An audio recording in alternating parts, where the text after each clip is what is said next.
Bienvenue au podcast de l'Amica, je suis tellement heureux de vous retrouver pour la première fois cette fois-ci, afin de vous relater l'histoire d'un homme qui a été choisi par l'Union Sacrée comme étant les candidats uniques afin de succéder comme ça à Vital Kamerhe au poste de président de l'Assemblée nationale congolaise.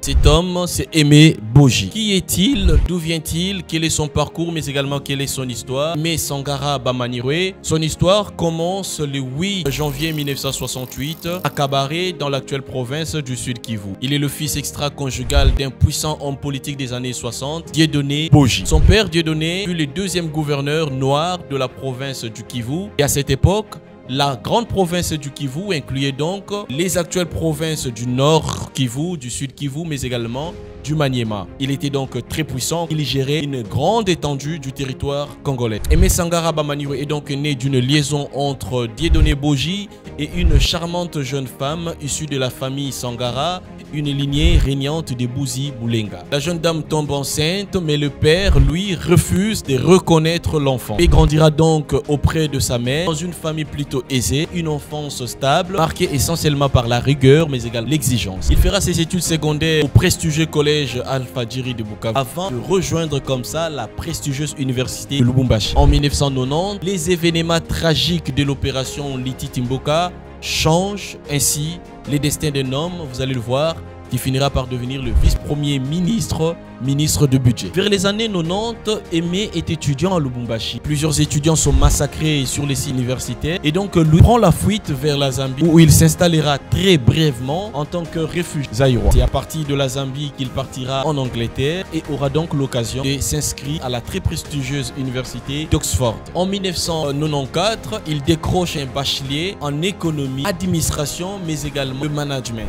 2 ans plus tard, Aimé obtient donc son master en économie du développement au sein de l'université d'Est Anglia. Aimé Sangara Bamanirwe n'a jamais eu de véritable affinité avec ses demi-frères et ses demi-sœurs. Il n'a jamais en réalité vécu avec eux. Il a essentiellement passé son enfance auprès de la famille de sa mère. Vers les années 2000, Vital Kamerhe, proche collaborateur de Joseph Kabila, président de la République à l'époque, Kamerhe se retrouve à Londres. Il est approché par Aimé Sangara, qu'il n'avait jamais rencontré auparavant, même si Kamerhe était déjà marié à Mamik Boji, la demi-sœur d'Aimé. Aimé l'aborde et lui confie un souhait de revenir au pays pour servir la nation. Il lui expose ses ambitions politiques. Kamerhe l'encourage, l'aide plutôt à concrétiser son retour. C'est donc ce jour-là que la vie d'Aimé Sangara bascule.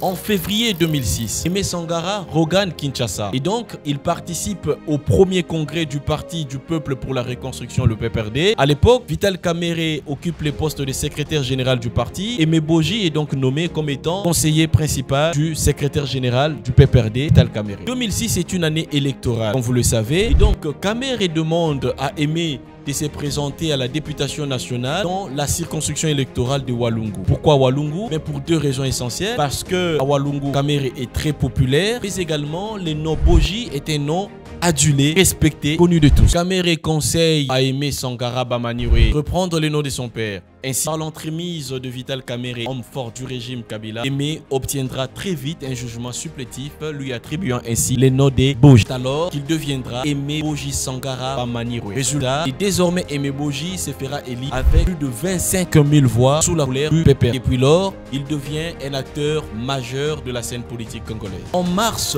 2009, alors que Vital Kamerhe démissionne de la présidence de l'Assemblée nationale, Aimé Boji, député national, décide donc lui de suivre son parrain. Ensemble, ils créeront l'UNC en 2010. Un an plus tard, soit en 2011, Aimé Boji est réélu député national, cette fois-là pour les comptes de l'Union pour la nation congolaise avec plus de 38 000 voix. Kamerhe devient officiellement opposant à Joseph Kabila et à ses côtés, l'un de ses plus fidèle lieutenant Aimé Boji. En 2016, alors que le pays traverse une grave crise politique liée notamment au report des élections de 2016, Joseph Kabila initie donc le dialogue national inclusif. L'UNC est participant. Au terme de ces discussions de la Cité de l'Union africaine, un accord est signé et donne naissance comme ça au gouvernement d'union nationale. Aimé Boji est nommé pour la première fois ministre du Commerce extérieur le 19 décembre 2016 dans le gouvernement dirigé par Sami Badibanga de l'UDPS. Il occupera cette fonction jusqu'en 2017. Puis en novembre 2018, Boji jouera un rôle actif dans la signature de l'accord de Nairobi entre Vital Kamerhe et Félix Tshisekedi. En septembre 2019, il devient secrétaire général ad intérim de l'Union pour la nation congolaise. Il dirigera donc le parti avec beaucoup de maestria pendant une période tumultueuse, essentiellement marquée par l'arrestation de Vital Kamerhe. Le 13 avril 2021, Aimé Boji est nommé ministre d'État, ministre du budget au sein du gouvernement Jean-Michel Samaloukonde. En 2024, Aimé Boji est reconduit comme étant vice-premier ministre, ministre du budget dans le gouvernement souminois. En août 2025, il est remplacé par Adolphe Mouzitou lors du remaniement. Mais il restera tout de même membre du gouvernement souminois en tant que ministre de l'Industrie. En octobre 2025, Aimé Boji présente sa démission du poste de ministre de l'Industrie pour regagner ainsi son siège au Parlement. Très vite, il annoncera comme ça sa candidature à la tête du Parlement congolais. Il est retenu comme candidat unique de l'Union sacrée et sans nul doute l'homme qui succédera ainsi à Vital Kamerhe. Merci d'avoir suivi les narratifs de l'AMICA.